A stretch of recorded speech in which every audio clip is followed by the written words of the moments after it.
Hi everyone, நான் உங்கள் Jennifer. இன்னைக்கு பார்த்தீங்கன்னா பாலக்கீரை தொக்கு தான் பண்ண போகிறேன். ஸோ எப்படி பண்ணுறன்றதை பார்க்கலாமா? இதுக்கு ஒரு கட்டு பாலக்கீரையை கட் பண்ணி குட்டி குட்டி பீசஸாக எடுத்துக்கலாம்.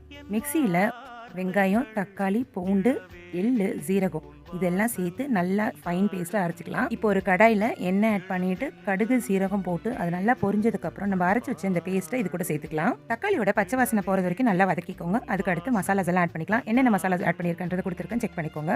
ஒரு லெமன் சைஸ் புளியை நல்லா கரைச்சி எடுத்து வச்சுக்கோங்க.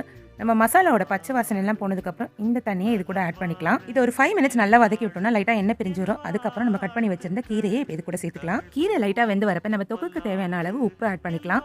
ஆட் பண்ணிட்டு ஒரு 2 மினிட்ஸ் திருப்பியும் வச்சுட்டு கொத்தமல்லி தூவி இறக்குனா நம்மளோட கீரை தொக்கு ரெடி டு சர்வ். நான் இதில் கீ ஆட் பண்ணிக்கிட்டேன், வேணும்னா ஆட் பண்ணிக்கோங்க.